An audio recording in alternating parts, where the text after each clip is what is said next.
Estoy. Buenos días, tardes, noches, bienvenidos a esto que hemos dado en llamar Mandarina TV. Mi nombre es Juan Di Paolo. Mirá, me ha puesto el nombre, todo la Agustina, qué grande.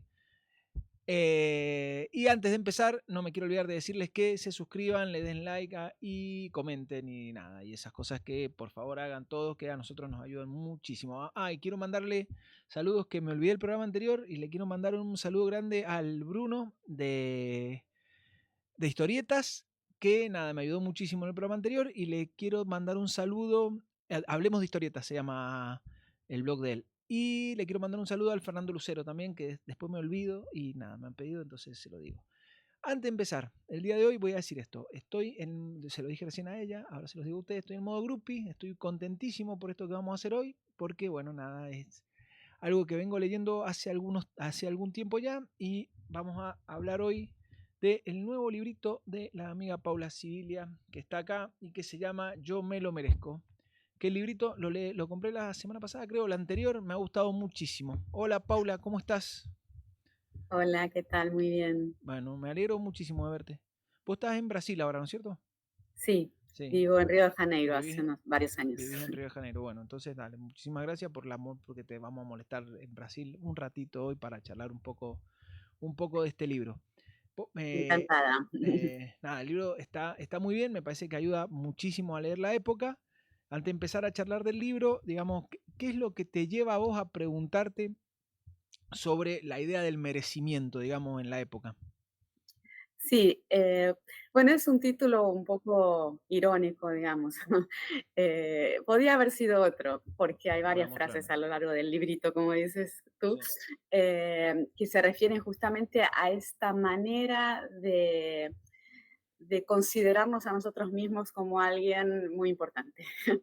que es este yo, ¿no? Este énfasis en el yo, que no es algo exactamente nuevo, viene gestándose ya hace décadas. De hecho, tengo un libro que ya hace como 20 años que fue publicado, que se llama La intimidad como espectáculo, y el primer capítulo se llama El show del show, ¿no?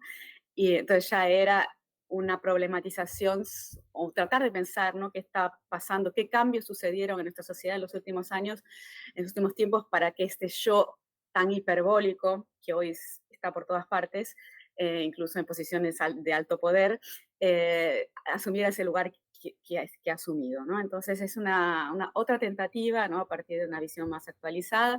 Este libro es muy reciente, salió hace un par de meses. Pensar esta sociedad con una mirada antropológica, ¿no? Que es mi formación inicial, pero con el foco puesto también en las tecnologías de comunicación e información, nuestra manera de usar los celulares, internet, las computadoras, las redes, y claro que como un ingrediente más de toda una serie de transformaciones que vienen ocurriendo en nuestra sociedad. Entonces la idea fue tratar de pensar en qué nos hemos convertido, ¿no? O sea, cómo han cambiado nuestros valores y nuestras creencias, para que ciertos fenómenos sean posibles hoy que habrían sido inimaginables hace 3, 4 décadas. Te hago esta pregunta. Vos hablas en el libro de un desplazamiento del suelo moral y nombras dos tipos de lo que entendemos que son suelos morales, ¿no? Nombras un suelo moral que es el suelo moral de la hipocresía, que es el suelo moral de la modernidad clásica, digamos, o de la modernidad industrial, y un suelo moral que es el del cinismo, que sería como el suelo moral de lo que podemos decir que es el postindustrialismo o, no sé, la economía financiera, o no sé cómo le llamas vos, digamos, pero más o menos como lo ubicamos después de los años 70, 80, por ahí. ¿Vos nos, Ujú. nos podrías contar más o menos cómo se da ese desplazamiento, pero principalmente cómo eran esos suelos, cómo es el suelo moral de la hipocresía y a qué otro tipo de suelo moral se traslada? Sí, esa cuestión de la transformación histórica que venía diciendo antes, ¿no? O Ujú. sea, mi foco siempre es pensar qué está pasando ahora en contraste con lo que venía pasando hace algún tiempo, que es una estrategia, ¿no? Para tratar de entender mejor por qué ahora hacemos las cosas como las hacemos, si hasta hace un tiempo las hacíamos de otra manera. Entonces, esta idea de que lo que cambió es el suelo moral es la base de este nuevo libro, ¿no? La idea de que en la era moderna, y cuando digo era moderna me refiero a esa sociedad surgida míticamente, por lo menos hacia fines del siglo XVIII con la Revolución Francesa, pero también toda la Revolución Industrial, los procesos que se fueron dando de modernización del mundo, irradiados evidentemente por las metrópolis europeas, pero con todos los procesos de colonización y de mecanización de la vida, todo el siglo XIX y XX estuvo marcado por esas maneras de vivir, de lo que se llama la sociedad occidental moderna. Entonces, bueno, ¿por qué digo que era un suelo moral hipócrita?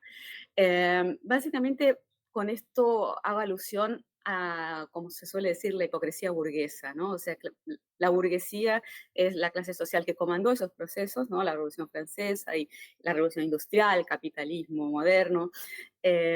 Y en esas maneras de vivir, inspiradas por la burguesía, había ciertos modismos, ciertas creencias, ciertas maneras de vivir que eran hipócritas, ¿no? ¿A qué me refiero con esto? Hay varias maneras de tratar de explicarlo rápidamente. Una de ellas puede ser, si pensamos en lo importante que era para esa sociedad la separación entre espacio público y espacio privado, por ejemplo, ¿no?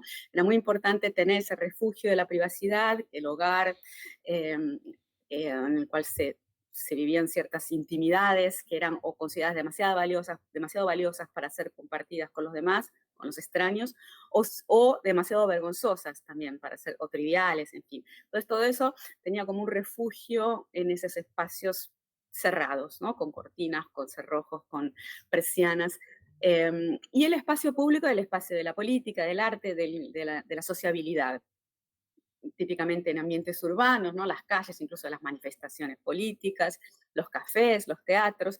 Y allí en ese espacio público era permitido portarse de determinadas maneras y no de otras. Había protocolos muy rígidos. Entonces, cosas que se podían decir y hacer en el espacio privado no se podían ni debían hacer en el espacio público porque eran inmorales. Pensemos, bueno, la desnudez, la sexualidad, ¿no? Lo obsceno, ¿no?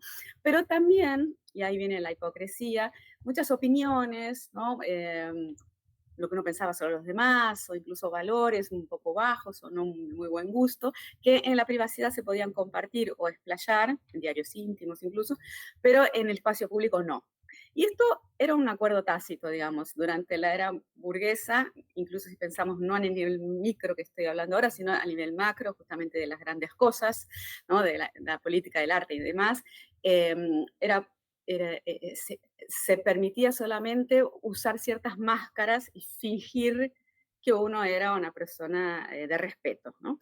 Entonces, eso, todos estos valores, esto que estoy tratando de ilustrar con estos ejemplos, alude justamente a esa hipocresía, que había cosas que se hacía la vista gorda, ¿no? Se barría bajo la alfombra mucho de lo que se consideraba inmoral o no del todo indecente, no del todo legítimo, y del mismo modo muchos valores de la era moderna, como el lema igualdad, fraternidad, libertad, la misma democracia. Se sabe que no era el poder de todo el pueblo por igual, o sea que no, esta igualdad nunca fue exactamente para todos, ¿no? Hay gente más igual que otros, Sí, sí. y las políticas públicas que intentaban dar educación de calidad o salud de calidad para todo el mundo no eran exactamente para todo el mundo. O sea, la desigualdad siempre fundó esa democracia representativa, liberal, de inspiración burguesa. Sí. A eso me refiero con la hipocresía, ¿cierto?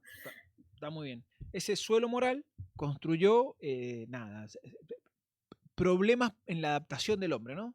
Entonces, ese suelo moral hacía que algunas cosas tuvieran que estar ocultas en la vida y otras cosas fueran en la vida pública. Y determinó una relación del hombre con el tiempo y una relación del hombre con el otro, ¿no? Vos en el libro incorporás la idea del malestar en la cultura, digamos, de que lo incorpora Freud, ¿no? A final del siglo XIX, el encuentro del yo y el malestar de la cultura. ¿Cómo se lee el malestar? Solo para poder entrar al suelo moral cínico, digamos, quiero que quede como más o menos claro lo del suelo moral de la hipocresía, que me parece genial. ¿Cómo se lee ese malestar en la cultura en la época de la hipocresía, digamos? Sí, porque esa hipocresía, ese pacto social que tenía un montón de agujeros, digamos, o letras chicas, podemos preguntarnos, bueno, ¿por qué se mantuvo? ¿Por qué la gente fue cómplice de eso durante Claro. tantos años, ¿no? Tantos siglos? Y incluso, sobre todo, por empezar, los que se perjudicaban por esos pactos, ¿no? De clase, eran cuestiones de clase, cuestiones de género, cuestiones de raza. Y una posible explicación para eso sería justamente ese malestar, ¿no? Había un malestar, pero ese malestar tenía que ver justamente con la represión, ¿no? Había que reprimirse. Se consideraba que eso era moralmente legítimo. O sea, si pensamos, por ejemplo, a partir del psicoanálisis, la represión de las pulsiones agresivas y sexuales, pero podemos pensarlo también a partir de la filosofía política, ¿no? Locke, Hobbes, Rousseau, hay que de alguna manera comportarse en sociedad, por lo tanto hay que limitar las propias pulsiones, hay que limitar, yo tengo libertades como ciudadana, ¿no? Pero mi libertad no es absoluta, porque los demás también tienen sus derechos y Sí, yo también tengo deberes con respecto a ellos. Entonces había que poner cortes, ¿no? Había que poner paredes y barreras a las potencias individuales o los deseos individuales. Entonces ahí viene la cuestión del malestar en la cultura, ¿no? A esto básicamente Freud lo llamó el malestar en la cultura en un famoso texto, o el malestar en la civilización, un famoso texto de 1930. Pero bueno, insisto, podemos hablar de Freud, pero podemos hablar de muchos otros autores sí, que pensaron la modernidad como una sociedad represora. A sí, nivel individual, pensamos en el super yo, ¿no? También, o sea, a nivel individual, o sea, autorrepresión, yo sé que me tengo que comportar bien en el colegio, por ejemplo. No me portaba bien o estudiaba solamente porque si no me ponían malas notas o si no me iban a castigar, sino porque se consideraba que eso estaba bien, que es lo que había que hacer, portarse bien, ser un buen soldado también, ¿no? Ser un buen trabajador, una buena madre de familia. Entonces había toda esta represión que provocaba malestar, pero que hacía que la sociedad pudiera funcionar. O sea, la máquina funcionaba de alguna manera, aunque produjera malestar individualmente. Y eso ya no funciona tan bien así. O sea, no aceptamos tan fácilmente que tengamos que reprimirnos, que si algo no me gusta, ¿por qué tengo que hacerlo? ¿No? O por qué tendría que reprimirme si yo quiero algo. Entonces, ahí empezamos a ver un poco el cambio de este suelo moral, ¿no? O sea, las creencias y los valores que antes funcionaban, que eran fértiles a esas instituciones hipócritas o esos valores hipócritas y represivos, ya no funciona, ya ese suelo se ha vuelto infértil, ¿no? Para esas instituciones, para esas subjetividades, para esos modos de vivir. Y brotan otras cosas, ¿no? Así como brotan otros valores, o sea, si yo quiero, ¿por qué no lo puedo hacer? Yo debería poder hacerlo, aunque tenga que pasar encima de los demás, ¿no? Y además puedo mostrar cosas que antes se consideraban indecentes, incluso capitalizarlas, ¿no? ¿Por qué no? Si yo puedo, si yo quiero, si yo me lo merezco. De allí que esa sí. frase Por me eso pareció sintomática, ¿no? Para nombrar me el parece libro. interesante la idea del merecimiento y pienso en el malestar, en las instituciones que acotaban las pulsiones, digamos, las pulsiones esto del hombre infinito, del hombre pura potencia, eran acotadas por instituciones que hacían que para poder vivir en sociedad viviéramos en esas instituciones que generaban estos tipos de malestares, pero que prometían recompensas. Recompensas que podían ser buenas o malas, merecimientos, digamos, méritos.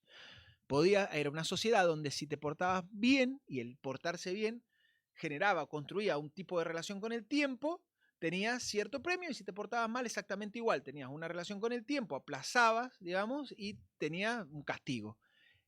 Ese tipo de sociedad que tenía ese tipo de relación con el tiempo, que podemos decir que es el tipo de relación con el tiempo que tenían las sociedades industriales, digamos, ¿no? Donde necesitaba introducción, desarrollo y cierre como para que la cosa funcionara. Necesitaba el lazo argumental como para que la cosa funcionara.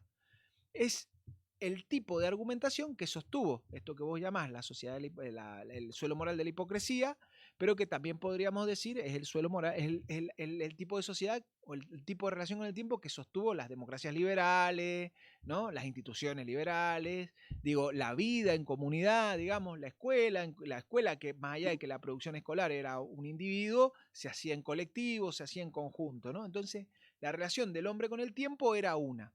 ¿Qué pasa cuando la relación del hombre con la construcción de la temporalidad, con la construcción de ese mérito, se ve quebrada por la inmediatez? ¿Qué pasa en la psique? ¿Qué pasa con los malestares, digamos? Bueno, sí, varias cosas, porque la Sí. relación con el tiempo y con el espacio Ujú. es algo que viene cambiando mucho también Buenísimo. y es quizás fácil verlo eso también a partir de justamente nuestro uso de las tecnologías de comunicación e información, porque los celulares, las redes sociales, las apps, en fin, la misma internet funcionan sin parar, ¿no? O sea, no son 24/7 y todo el tiempo están pasando cosas y todo el tiempo están pasando muchas cosas. O sea, hay infinitas canciones, películas, entrevistas, mensajes, cosas que están pasando y que, por ejemplo, mientras duermo me las pierdo o mientras estoy haciendo otras cosas, aunque cada vez desarrollamos más habilidades para hacer varias cosas al mismo tiempo o acelerar para poder en el tiempo que tenemos hacer más cosas, aún así es imposible seguir ese ritmo, porque justamente es un es infinito, ¿no? No respeta ninguna barrera temporal y espacial humana, ¿no? De nuestra biología. En cambio, las temporalidades y las espacialidades de los tiempos cuando éramos compatibles con las tecnologías analógicas, ¿no? Con las máquinas analógicas, incluso con las paredes de las casas y las instituciones, eran muy limitados, los horarios eran muy claros, tipo el trabajo empieza a la hora X y termina a la hora X y hay que, ¿cómo se llamaba? La tarjeta Sí, sí, que sí. se ponía, Sí, sí. no me Ahora acuerdo cómo se llama, no, yo tampoco, pero ahora hay control se marcaba biométrico, el digamos. punto, Sí, sí, sí. sí. Y mismo en el colegio, aunque no hubiera eso, o sea, se cerraba la puerta en el momento que, no sé, una tolerancia de 15 minutos, te ponían media falta si llegabas atrasado, y si no, todo eso se ha desdibujado bastante, se ha flexibilizado enormemente porque nuestra manera de tratar y de habitar el tiempo y el espacio se ha hecho justamente cada vez más compatible con Internet y con las tecnologías digitales de comunicación e información. Y eso tiene muchísimas consecuencias.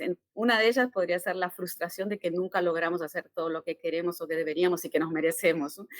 Entonces, cuanto más queremos, más nos frustramos porque menos logramos hacer, ¿no?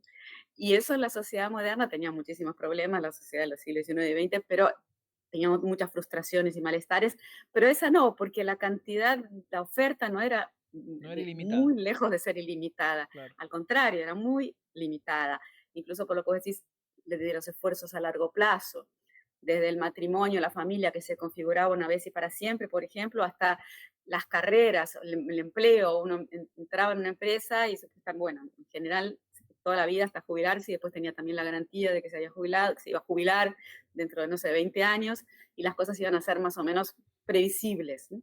Sí. Comparado con lo que pasa ahora. Vo- Entonces hay como una especie de angustia de esta temporalidad que nos excede, ¿no? Y que sí. parece que nos atropella y que no la podemos manejar. Y Pero esa, claro que todo el tiempo se nos ofrecen supuestas soluciones para organizar el tiempo, para ser más eficaces o, en esa fin, angustia recetas. podría ser definida como el malestar, digamos, las ansiedades, el bruxismo, nos gusta decir acá, digamos, la falta de sueño, qué sé yo, tiene que ver con esa imposibilidad del cuerpo de adaptarse a lo que nosotros conocemos como el infinito, que no sabemos si las tecnologías son tan del infinito, pero por lo menos prometen infinito. Y la imposibilidad del cuerpo de acceder a eso es lo que provoca los nuevos malestares, digamos, que ya no son los de la castración institucional del principio del siglo XX, ¿no? Ya no es esa castración, de hecho es todo lo contrario tal vez a la castración Sí, institucional del siglo XX.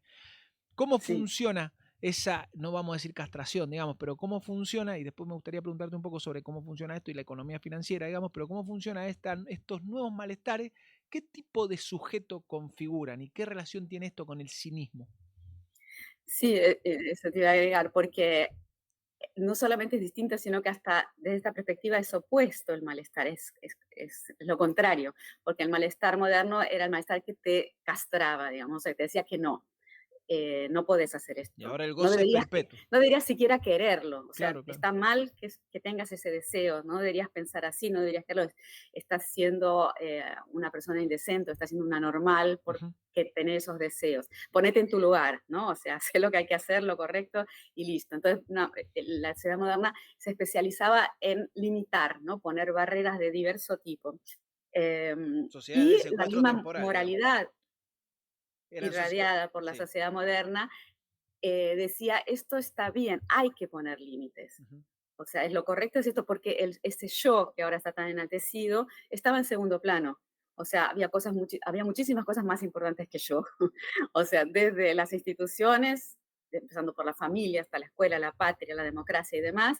Entonces, mis deseos eran pequeños deseos y encima tal vez inmorales o indecentes. Entonces, este no estaba muy presente y estaba internalizado. En cambio ahora, y eso causaba malestar, ok, pero la máquina funcionaba. En el drama contemporáneo, muchos de los malestares actuales son causados justamente por este exceso de estímulos, ¿no? Y no porque se nos diga que no, sino que pues de sí, tú puedes, tú deberías poder. Está todo aquí a tu disposición. Hay otras personas que pueden. Mira cómo en Instagram están la gente divirtiéndose. Son todos ricos, famosos, la pasan bien, tienen cuerpos de gimnasio y todo esto. Entonces tú también, vos también deberías poder. Y ver todas las películas y etcétera, ¿no? Entonces, por qué no, si yo me frustro porque me doy cuenta que yo no puedo, entonces es un malestar que es de otro orden completamente distinto al otro, al anterior. Es un malestar de exceso de potencia, pero que por estar allí y yo no lograrlo, cuando yo supuestamente me lo merezco y quiero, que es lo más importante, porque ese yo está en primer lugar, distinto a lo que pasaba antes. Entonces ahí que vamos al cinismo, ¿no? O sea, porque es una manera que se me ocurrió de nombrar Sí. es lo que brota ahora en este suelo moral, esta moralidad cínica. Es más difícil ponerle nombres y mapear lo que está pasando ahora, contemporáneo a nosotros, que lo que ya pasó, ¿no? Es más fácil observar lo que pasaba antes, dinámicas más lejanas y ya muy pensadas, ¿no? Mucha gente se dedicó a pensar eso y a criticarlo incluso, pero lo que está pasando ahora es difícil de ponerle nombre y de pensarlo por varios motivos. Uno de ellos es que somos nosotros, o sea, nos está pasando, y son cambios bastante recientes, ¿no? Todavía se han pasado muy rápidamente. Pero otro de los motivos es porque realmente probablemente es más complejo también lo que está pasando ahora, porque en la sociedad moderna había ciertos consensos, no solo pensar lo del pacto social, la ley, el Estado nacional que organiza las instituciones y que son más importantes que cada yo en particular. En cambio, en el mundo contemporáneo, al haber este yo en primer plano y haber tantos yos, ¿no? Porque si fuera yo sola, ok, pero tú también eres yo, vos también sos yo, y todos los demás también tienen sus yos que se merecen un montón de cosas, y ahí es mucho más difícil llegar a consensos. Parece como si hubiera estallado los consensos en torno a lo que está bien y lo que está mal, lo que debería ser permitido, lo que debería ser prohibido, eh, lo que cada uno puede o debería hacer. Y no porque cambió como cambia siempre, ¿no? Porque una sociedad está viva, no porque cambió como que va adaptándose o de alguna manera recomponiéndose o con pequeños cambios adaptativos, sino porque mi impresión es que estalló, hay una implosión de esos valores. Entonces, lo que solemos llamar las polarizaciones o las grietas, ¿no? Ya eso da cuenta en las sociedades contemporáneas, actuales, en varios países, de miradas, perspectivas opuestas, muy distintas con respecto a cuestiones fundamentales sobre qué significa vivir, ¿no? Qué es que debería estar prohibido, que debería estar permitido y demás, qué está bien o qué está mal. Pero yo diría que eso se queda chico, porque no son dos, sino que son, claro, esos son extremos. Pero hay muchísimas moralidades conviviendo y en disputa. Incluso uno mismo tal vez no tiene muy claro qué piensa o qué le parecen determinadas novedades, ¿no? Cómo debería manejarse. Entonces, ante ese estallido, algunas personas, grupos, individuos y colectivos se dieron cuenta de que eh, podía ser muy eficaz, sobre todo en las redes sociales, pero no solamente, um, desenmascarar la hipocresía, ser lo que podríamos llamar post-hipócritas, o decir, bueno, miren, esta persona dice que le importan los inmigrantes, por ejemplo, pero Claro. hace tal cosa, la otra cosa, o esta persona dice que es de izquierda, no sé qué, y tiene millones de dólares en un banco de Suiza. En fin, ese tipo de cuestiones, ¿no? Que Sí, la revelan crítica. justamente esta doble moral Sí. que fue mainstream durante la era moderna.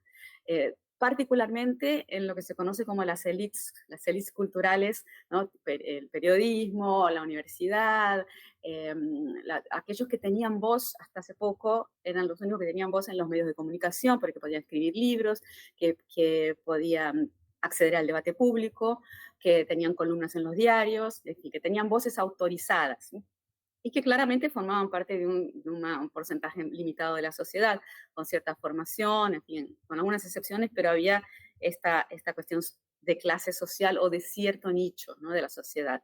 Entonces, este cinismo poshipócrita que describí un poquito recién, consiste en hacerle bullying a estas personas. Por ejemplo, decir, miren, esta persona tiene esta posición así muy seria, pero miren lo que hace cuando nadie la mira, o miren este otro lado de su personalidad. Y esas actitudes antihipócritas o post-hipócritas pasaron a ser muy muy exitosas, ¿no? O sea, la gente que hacía esto tenía muchos seguidores, y entonces se transformó como una especie de moda, ¿no? O sea, hacer esto se transformó en algo que rendía, ¿no? Sí. Que pagaba. Y se me ocurrió que una manera de llamar eso es cinismo. Ujú. Eh, aunque más no sea porque no es hipócrita, Sí, ¿no? O sí. sea, no es hipócrita y dice la verdad, entre comillas, ¿no? Porque esto de la verdad es muy complejo, cada vez más complejo, ¿no? Cada vez En la más era de la complejo. posverdad, así como la libertad, ¿no? O sea, todas estas palabras que eran tan fuertes, tan pesadas en la era moderna, tan importantes, ¿no? Libertad, igualdad, fraternidad, Sí, democracia, claro. verdad, todas ellas están siendo resignificadas o bastardeadas o, en fin, pasadas a otro campo semántico y tratadas de otra manera, y redefinidas No, incluso. no, sí, la verdad está en un problema gravísimo, digamos, la verdad como idea, como nosotros la entendemos, como la entendemos los modernos, vamos a decir así, la idea de verdad está fracturada totalmente, digamos, porque necesitaba un lazo argumental para ser construida y ahora no hace falta el lazo argumental, el efectismo anula cualquier tipo de verdad. Si te paras en un banco y te gritan chorra, se acabó, digamos, no, no hay ninguna verdad que vos puedas decir. Te hago esta, Como que los criterios para sí, diferenciar verdad y mentira, realidad de ficción, que eran bastante consensuales, digamos, sí, en la era moderna, a partir de la ciencia, el periodismo, en fin, todos esos pilares, ahora, igual que muchas otras cosas, han perdido fuerza. sí, sí, Entonces, bueno, si yo lo digo, si yo quiero, si se me ocurre que me puede servir, entonces es verdad. yo puedo, sí, claro. ¿Y cuál es el criterio? Que Ninguno, yo quiero o que yo me ninguno. lo merezco. Claro, Entonces claro. es realmente un criterio completamente distinto del criterio que era em, hegemónico en la era moderna, ¿no? Sí, pero pensemos eso Entonces como, la famosa posverdad, ¿no? La claro, posverdad. pensemos eso como afecta a la ciencia, como forma de legitimación de la verdad, digamos. A nadie se le hubiera ocurrido a principios del siglo XX decir que la Tierra no era redonda. Y hoy hay O si una, se te ocurría, te iban a decir, mira, no, claro, no, no es por redonda, esto, mira, esto y lo otro, y acá está porque la los científicos que saben mucho enciclopedia. más que vos Ah, dicen claro, esto, claro, y porque claro. etcétera, y después decía, bueno, Sin ok, embargo, y si seguías insistiendo, te iban a decir, bueno, estás loco, al al normalizador, manicomio, claro. anormal, etcétera. Sí, claro, claro. Por eso digo, nada, pero para eso había alguien que tenía que creer en la cuestión de la verdad, digamos, un sistema institucional donde el conflicto estuviera estabilizado de tal manera que podría estructurar esto es verdad, esto es mentira, más allá de que ese conflicto estabilizado había sido estabilizado a través de un montón de piñas, violencias y demás, más allá de eso, la Hipocresías. hipocresía, claro, más allá de eso, sin embargo, se construía, insisto en esto, comunidad. No quiero tener una visión nostálgica sobre eso, porque entiendo que eso ha cambiado y es así, cambió y cambió.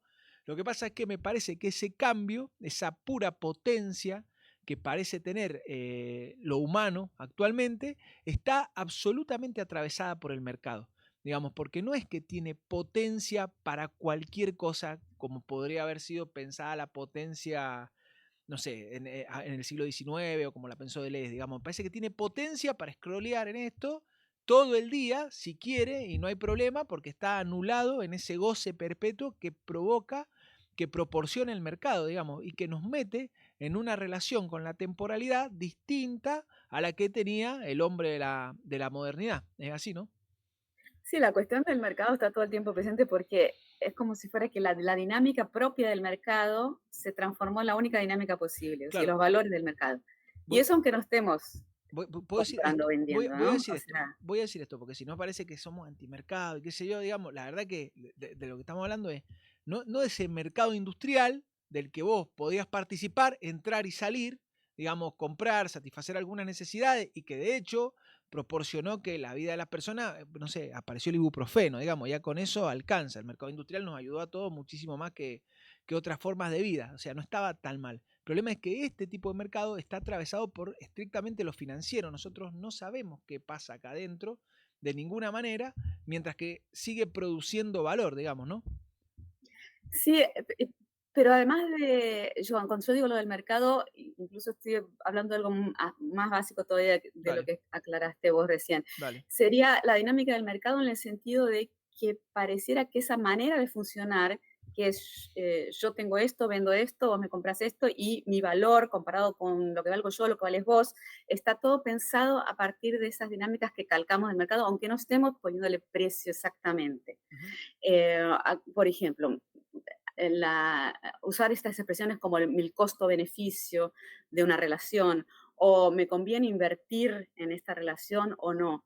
O sea, son metáforas del Tremendo. mercado que están totalmente naturalizadas y no es casual que sea así, Ujú. porque realmente estamos operando de esta manera. Recién decíamos lo de la verdad, pareciera como que hay un mercado de creencias, ¿no? Entonces, si yo digo que la Tierra es redonda, vos decís que es cuadrada, el otro dice, bueno, a ver qué, como si todas estuvieran igualadas, como si todas estas verdades, entre comillas, valieran lo mismo, ninguna tiene más asidero que la otra por otros criterios externos, ¿no? A la palabra de quien lo dice y quien tiene más seguidores.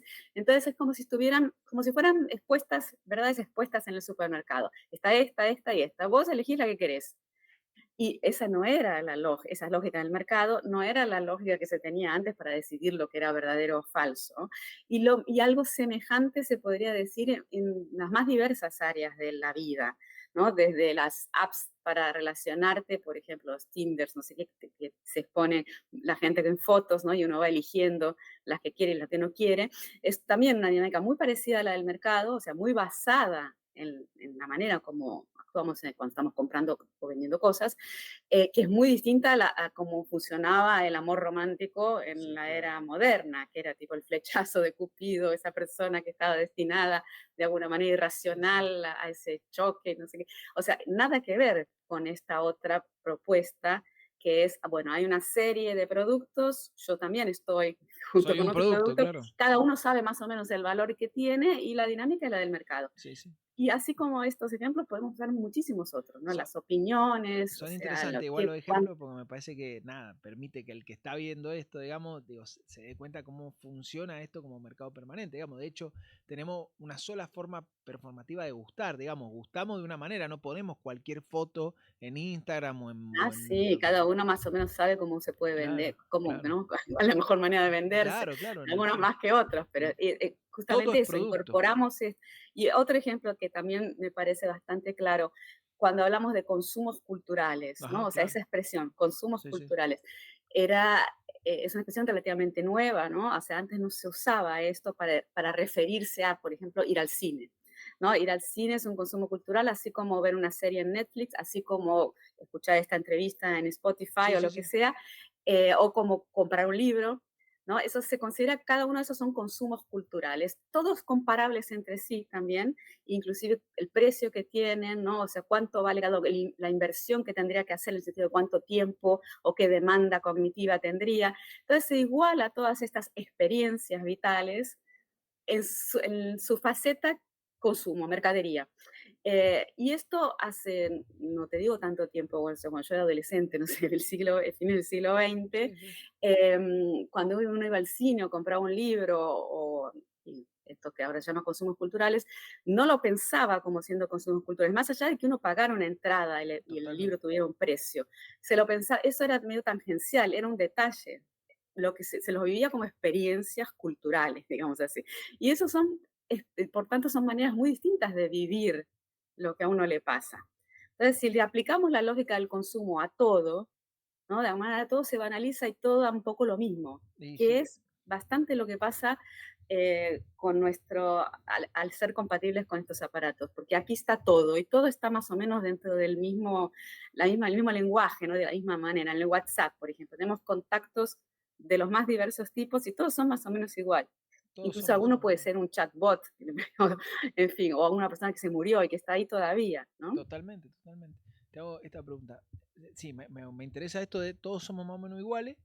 Primero porque evidentemente podemos elegir entre iguales, digamos. Entonces nada, podemos elegir un loco, podemos elegir un violento, pero sí es lo mismo, digamos, si es más o menos, son todos lo mismo. Pero te quiero hacer esta pregunta. Depende, hay precios distintos. Hay precios distintos, pero podemos elegir más o menos. Sí, perdón, me tengo que acercar al micrófono. Te hago esta pregunta. Vos elegís usar la categoría cínico, digamos, abiertamente en el libro. ¿Qué relación tiene ese cínico que vos describís, digamos, con la culpa? Porque hasta donde yo puedo entender, la culpa tiene una relación importantísima con la construcción de la temporalidad. No, digo, la culpa necesita tiempo. ¿Cómo es la relación del cínico con la culpa y cómo sería la sociedad de cínicos, digamos? Sí, por lo menos de este cínico, ¿no? Que Sí, estoy Sí, sí, Que sí, yo, está. como llamo yo a estos personajes especialmente bien adaptados Sí, a la contemporaneidad post-hipócrita, ¿no? Que sí, son estos que dicen la verdad de una forma muy enfática y capitalizándola y demás. El tema de la culpa, por lo menos desde mi perspectiva, ¿no? Era fundamental para la subjetividad moderna. O sea, el hipócrita podía no hacer lo correcto, digamos, ¿no? O sea, así se define, ¿no? Por ejemplo, el adulterio típica hipocresía burguesa. O sea, finge que tiene un matrimonio muy estable y demás, pero tienen amantes, ¿no? Mientras no se descubriera, está todo mientras bien. no se supiera en el espacio público, la cosa funcionaba y había como una complicidad, ¿no? Desde la cultura en general, etcétera. Pero cuando era descubierto, se sentía culpable y era culpable. Era culpable ante la ley incluso, porque eran Claro, cosas prohibidas. Pero además se sentía mal porque había hecho algo que supuestamente estaba mal y que él sabía que estaba mal, ¿no? Porque el hipócrita está, está atado a los valores de su época. Aunque se comporte de una forma inadecuada, él sabe que eso está mal y se siente culpable. Lo mismo podríamos decir en un plano macro, un político, por ejemplo, corrupto, en fin, que hiciera algo inadecuado, cuando era descubierto, decía, bueno, podía tratar de, en fin, de mentir todo lo posible hasta que quedaba claro, evidente, decía, bueno, sí, realmente pido disculpas, no debería haberlo hecho, algunos incluso hasta se suicidaban y demás, ¿no? No solamente por culpa, sino también por una cuestión de indecencia, ¿no? De sentirse abrumados ante la mirada castigadora de la sociedad. El cínico no tiene ningún problema con esto, no tiene ningún compromiso con los valores de esta sociedad hipócrita, digamos. O sea, está independizado de esos valores. Por ejemplo, no siente ningún compromiso con respecto a personas que sufren porque no tienen su misma posición socioeconómica. O sea, no siente ningún compromiso con respecto a la justicia social de su país, de su sociedad. No siente que porque alguien la está pasando peor que él tendría que de alguna manera sacrificarse y ayudarlo. Tipo, si yo, lo que importa es que yo esté bien y que yo la pase, que yo tenga dinero y que yo disfrute de esta vida que merezco. Entonces, la culpa ahí no procede, o sea, por lo menos en esta subjetividad contemporánea que yo examino con sí, contraste con la sociedad moderna, que la culpa para la era moderna era fundamental. Si no, en el momento que la culpa empezó a desactivarse, empezamos a sentir menos culpa por no hacer lo correcto, digamos, en el momento en que ya en los años 60 y 70 empezamos a no creer en ciertos valores de la sociedad moderna, decir, bueno, ¿por qué tengo que sentirme culpable, por ejemplo, si no amo más a mi marido y me quiero separar? ¿O por qué tengo que sentirme culpable si me doy este gusto que yo quiero? Entonces, esas culpas tan fuertes, ¿no? Tan eficaces como mecanismos de control individual y colectivo, fueron perdiendo fuerza. Y porque los valores a los que estaban asociados también fueron perdiendo fuerza. Entonces, ¿por qué tengo que sentirme culpable si no quiero ir al colegio, si no quiero estudiar, si no me importa geografía, historia, física cuántica? Entonces, no estudio y listo. Igual el profesor puede decir, no, mira, te vas a sacar un cero. ¿Qué me importa? Si no me siento comprometida con esos valores, no siento culpa, entonces toda la institución se viene abajo, o sea, no es más eficaz para mi subjetividad. y estamos Y nosotros. en un momento, en una sociedad que está tan en crisis y en transición hacia otra cosa, aquellos que están más liberados de estos sentimientos de culpa o de ciertos compromisos con los demás o con valores, aquellos que sienten menos compromiso con todo esto, tienen una ventaja enorme, ¿no? Porque pueden Claro, decir, bueno, entonces puede arrasar con todo. sí, Lo que claro, importa soy yo y listo. claro, claro. No, pero aparte pienso en esto, digamos, esa sociedad disciplinar que se construía en torno a la culpa, digo, tenía una relación con un tipo de técnica, ¿no? Que era la forma industrial. Vos podés hacer una relación entre la forma financiera, estas tecnologías y los nuevos cínicos, digamos.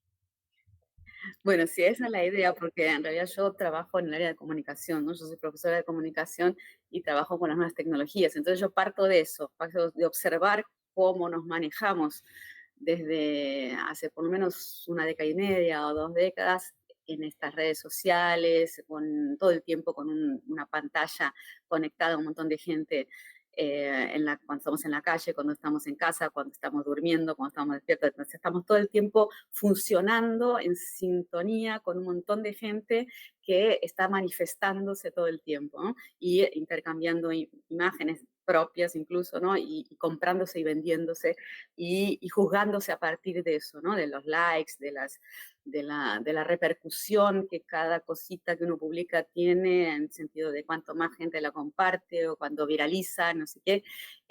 No solamente gano prestigio, fama, no sé qué, sino que gano literalmente dinero, ¿no? Porque estas redes sociales monetizan. Entonces, bueno, yo veo una relación total, ¿no? Con la nueva manera de funcionar cínica, porque permite este tipo de relación con los demás, ¿no? Permite relaciones con los demás mucho más utilitarias o instrumentalizadas, y permite funcionar todo el tiempo sin parar en esta lógica de la temporalidad que siempre te dice que sí y siempre te estimula a más y más, y la espacialidad también sin límites, y que por lo tanto también produce una especie de embriaguez, ¿no? O sea, te convence de que sí, vos podés, que sí, podés decir lo que quieras, que vos sos, digamos, que sos un león, que te mereces todo, que vas a ganar, que sos un ganador. Y al mismo tiempo, el lado B, digamos así, es que esto produce una enorme frustración, ¿no? Y resentimiento y violencia de todo tipo, porque justamente podemos poquísimo, o sea, ni siquiera podemos ver todas las series que queremos, no podemos, ¿no? Entonces, Podemos el nivel de muchísimo, frustración es pero gigantesco, de ahí sí. tanto resentimiento y también depresión, ansiedad, angustias de todo tipo, ¿no? Sí, sí, podemos poquísimo en el marco de lo que puede el mercado, digamos, porque no podemos consumir ilimitadamente. Perdón, no podemos consumir ilimitadamente. Entonces el mercado nos pone en el brete de que queremos consumir todo y no podemos consumir todo, digamos. Eso genera esto que vos definís también como las frustraciones, digamos, el nuevo malestar en la cultura. Pero sin embargo, en este mundo, digo, podríamos leerlo en términos epistémicos, pero en este mundo hoy eso está funcionando, y no solo está funcionando, sino que está ganando. Digo, gana en redes sociales, gana en la política, gana en la calle, gana en términos subjetivos. ¿Esto tiene un límite moral, digamos, hasta que haya un nuevo orden, o este es el orden? ¿Este es el orden nuevo? ¿Este es en el mundo que vamos a vivir, o esto es una etapa que va hacia un mundo diferente? No sé, No esa es lo la sé. respuesta más honesta, ¿no? O sea, Sí. que no sé qué va a pasar, pero lo que sí me parece que es bastante probable es que no vamos a quedarnos así, porque las cosas cambian todo el tiempo, ¿no? Ujú. Y cambian demasiado rápidamente también. Entonces, bueno, el mundo está como muy álgido, ¿no? Hay mucha violencia muy explosiva, entonces puede ser que el mundo se termine, también puede pasar, pero si seguimos, ¿no? Si más allá de los desastres ecológicos y políticos y demás, si seguimos acá, probablemente esto va a ir cambiando, no sé, no sabemos hacia dónde. Hay tendencias que se vislumbran, pero esas tendencias no son eternas, ¿no? O sea, tal vez todavía estamos en una curva ascendente de estas tendencias cínicas y demás, y monetización de todo y tal, pero también se empiezan a vislumbrar, por ejemplo, mucho malestar, en el sentido de que hay ya una conciencia bastante plena de que las redes sociales son tóxicas, por ejemplo, ¿no? O de que hay toda una serie de problemas con los cuales que estamos cansados, ¿no? Que esto produce mucho cansancio, mucha insatisfacción, y no todo el mundo está de acuerdo con estos cinismos que hoy triunfan, Sí, ¿no? Hay toda una serie de luchas y se escriben libros sobre esto, se un hacen montón. entrevistas y charlas Sí, y sí. conferencias. Entonces hay toda una lucha que está sucediendo, ¿no? Y Bueno, no voy a tomar. está dado. Sí. Pero sí es cierto que han avanzado ciertas fuerzas que no teníamos ni en el radar hace 10 o 15 años, ¿no? No, no, aparte, yo pienso en esto, digamos, porque es un problema también que está teniendo hoy Occidente, porque Oriente, digo, ni se entera de que esto, sí, de que esto es un problema hoy, digamos, no, digo, nada. Probablemente sí se entere, ¿eh? Sí, sí, pero no, no lo están viviendo con el nihilismo que lo estamos viviendo en Occidente, por lo menos, digamos. Viven la tecnología de otra manera. Te hago otra pregunta, porque nosotros estamos padeciendo bastante, principalmente en la escuela, digamos. ¿Hay forma de regularlo? ¿Hay alguna forma de regular esto? De regular la actividad. Mira, yo pienso en esto. Nosotros vivimos en una provincia que es vitivinícola. Entonces acá, hace algunos años, sale siempre seguido este ejemplo, hace algunos años, hace 30, 40 años, para dormir a los niños le daban un trago de vino. Y se dormían, los niños se dormían. Hoy, nada. El que le da un trago de vino está penado, una locura, como le da un trago de vino. Pero sin embargo, le damos esto todo el día, desde que nacen, desde que se despiertan hasta que se acuestan. Y parece que no tiene ningún tipo de nada, que no genera ningún tipo de malestar. ¿Hay alguna, más allá de que nos estemos dando cuenta de a poco, hay alguna forma de regulación sobre esto? ¿Hay alguna forma de regular esta etapa del mercado? ¿Vos ves alguna forma? Bueno, se está intentando de todo, ¿no? Ajá. Porque sí me parece que diferente de lo que pasaba hace unos 20 años, que había toda una euforia positiva, ¿no? En el sentido de un horizonte de democratización de los discursos o de que íbamos a vivir en una aldea global, las comunidades y virtuales, todo esto. En el último tiempo le vimos el lado oscuro a todo esto, ¿no? Y hay mucha preocupación, ¿no? En una parte creciente de la sociedad, me parece. Padres de adolescentes, ¿no? O incluso de dudas sobre qué hacer, esto que dijiste vos, o sea, si se le da el celular a los chicos o no. Y, por ejemplo, acá en Brasil, eh, desde principios de este año, está prohibido el uso de celulares en las escuelas, En ley todo Brasil, nacional. en todo Brasil. Antes Claro, había claro. algún municipio, ¿no? Algún estado que tenía esta ley como experimental, Ujú. pero desde febrero de 2025 prohibido el uso en los recreos, en las clases. Llegan los chicos al colegio, colegios públicos y privados, y cada colegio inventó la manera de que, bueno, le ponen una cajita, Sí, y está prohibido, bueno, es un experimento, o sea, hay sí, sí. toda una serie de memes sobre eso, sobre todo lo Claro, que hay muchos memes últimamente, sobre qué hacen los chicos, niños, niñas y adolescentes, ¿no? sí, Escuelas, lo que se llamaba en mi época primaria y sí, secundaria, sí. ¿no? O sea, de todas las edades. Eh, y bueno, yo acompaño bastante el debate. Hace unos años, hace más de 10 años, yo escribí un libro llamado Redes o Paredes, la Ajá. escuela en tiempos de dispersión, que es justamente sobre la escuela, ¿no? La escuela ante esta encrucijada del atravesamiento de sus paredes por las redes y las subjetividades que ya no son más compatibles con la escuela. Entonces, para respuesta larga, mi libro. Sí, está muy Leer bien. mi libro Redes o Paredes de la escuela en tiempos de dispersión. No tiene respuesta, pero por lo menos tiene la pregunta ahí mejor Claro, claro. formulada. Y yo creo que la prohibición hay que ver qué pasa, ¿no? ¿Qué va a pasar? Pero probablemente no tampoco funcione, ¿no? Obviamente. Porque por más que se prohíba, ya somos compatibles con estos artefactos. Y por lo que yo estuve leyendo así o escuchando gente que está más al tanto de lo que está pasando, dicen que al final, por lo menos en estos primeros meses, no se disminuyó tanto, no disminuyó tanto la cantidad de horas que los chicos y adolescentes pasan con estas máquinas, porque apenas salen del colegio van y se conectan y recuperan el tiempo perdido, digamos así. Así, no creo que sea la única conclusión, debe ser mucho más complejo que esto y tal vez está recién empezando, también hay que darle tiempo, pero, por ejemplo, muchos profesores están muy aliviados de que ahora por lo menos le pueden prohibir que vean las pantallitas, ¿no? Que por Sí, lo menos sí. me presten atención.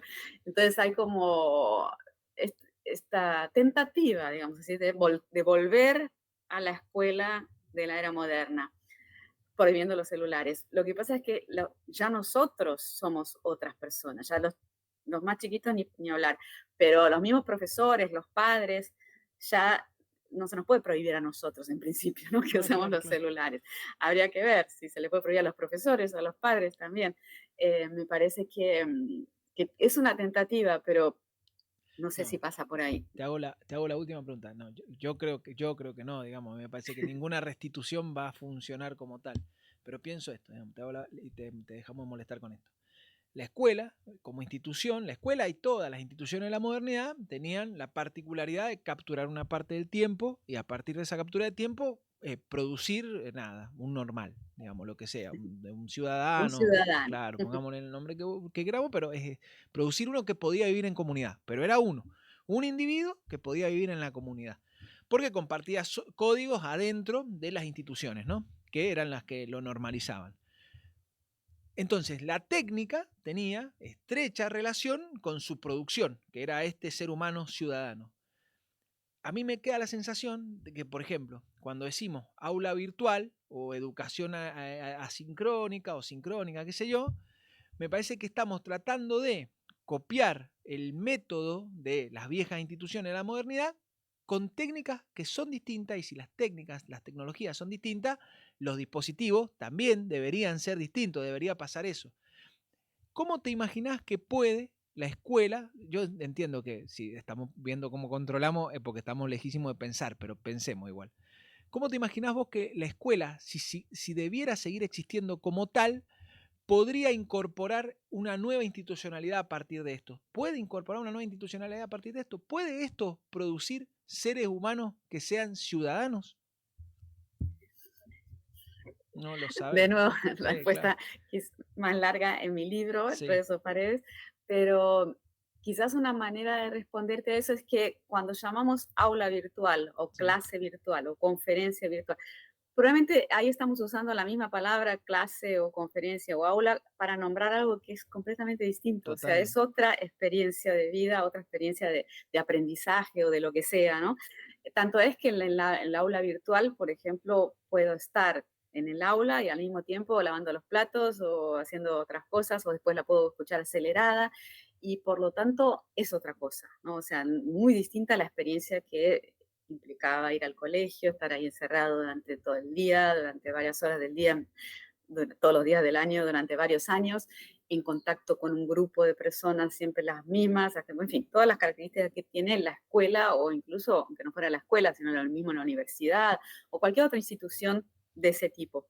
Entonces, el desafío para que la escuela siga teniendo sentido, para ponerle, ¿no? Para reformular un poco la pregunta, en el sentido de qué queremos, que la escuela sea igual a como era antes, que siga siendo igual que antes, suponiendo que antes estaba bien, porque también eso es una buena pregunta. Claro, claro. O sea, ¿queremos esa escuela de antes en la cual incluso había castigos físicos hasta hace relativamente poco, ¿no? Incluía los castigos, los profesores le pegaban a los estudiantes cuando se portaban mal, ¿no? Eso estaba en el reglamento escolar hasta el siglo XX, pero no hace falta llegar a esos extremos. Muchas otras características de la escuela tradicional, si no están más vigentes, es en buena medida porque las dejamos de lado, o sea, porque consideramos que no son más interesantes.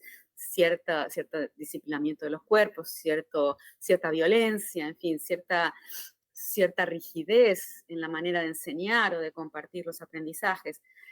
Ahora, la crisis que tenemos actualmente en la escuela es consecuencia de esa crítica a la escuela tradicional y también de la transformación del mundo y de nosotros mismos y de la compatición con las tecnologías celulares, digitales y demás. Entonces, el problema es enorme. O sea, lo que sucedió es que estamos en otro mundo, en otras maneras de vivir muy distintas. Somos muy distintos a como eran los modernos. Vivimos de manera muy distinta. Habitamos el tiempo y el espacio. Nuestros valores son muy otros y queremos que la escuela siga funcionando como funcionaba antes. Bueno, probablemente no va a suceder, y no va a suceder incluso aunque prohibamos dentro de la escuela el uso de los celulares. Totalmente. Entonces, lo que hay que hacer, creo yo, para contestarlo, Sí. es, y se está haciendo, ¿no? O sea, repensar seriamente eso, ¿no? Pero repensarlo a la raíz, tipo, si no es escuela, ¿qué sería Claro. lo que nos gustaría que reemplace aquello que antes hacía la escuela? Está bueno. O sea, ¿de qué manera nos gustaría educar a los adolescentes o los niños? O sea, Sí, que sí. sería educar la palabra Claro, adecuada. claro. ¿Cómo serían esos espacios? ¿Quiénes estarían conviviendo y de qué manera y por qué?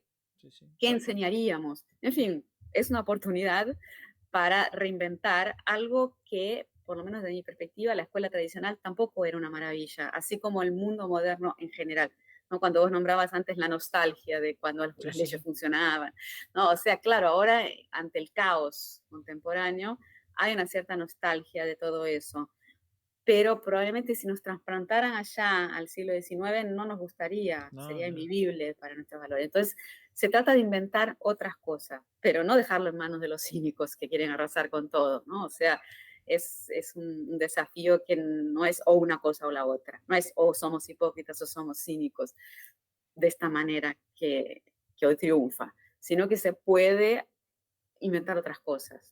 Está muy bien. Me gusta la idea de inventar otras cosas. nada, agradecerte. Ha estado genial la conversación. Espero que podamos seguir charlando. Nada, yo estoy contentísimo con esto. Les digo a todos, busquen este librito, busquen los otros libritos de la Paula, que es genial. Este está particularmente bueno y aparte es nuevo. Y nada, agradecerte por haber estado acá y nos vemos muy pronto. Te agradezco muchísimo por la disposición. Gracias a vos y Dale, hasta la próxima. dale, gracias Paula. Adiós. Chao, chao. Bueno, nada, buenísimo. Qué sé yo. Busquen el libro. Si no, hay un montón de charlas de la Paula en YouTube, pero busquen el libro. El libro está bueno de verdad. Me parece que ayuda a que repensemos lo que nos pasa desde otro lugar, digamos, ¿no? De lugares restitutivos, que me parece que es el gran problema que tenemos, que tratamos de pensar lo que nos pasa, siempre buscando en el pasado, más de izquierda, más de derecha, no importa, pero siempre buscando en el pasado alguna respuesta. No hay ninguna respuesta que venga del pasado, no va a haber respuesta del pasado, nunca ha habido respuestas del pasado. Siempre las respuestas son desde adentro y hacia adelante. Y pensar desde adentro y hacia adelante me parece que es central para pensar las instituciones donde queremos equilibrar este malestar que todos sentimos hoy, ¿no? Esto de que nos sentimos agotados, cansados, sobrepasados de tareas, bueno, es porque hay instituciones que no están cumpliendo. Digamos, el salario no cumple como institución, la escuela no cumple como institución, el gobierno no cumple como institución, porque en realidad está sobrepasado por una forma técnica nueva. Nos vemos la semana que viene en esto que hemos dado en llamar mandarina. Nada, nos ven, nos suscriben, comentan y esas cosas. Adiós, gracias a la Agustina que anda por ahí atrás y nos vemos la semana que viene. Adiós.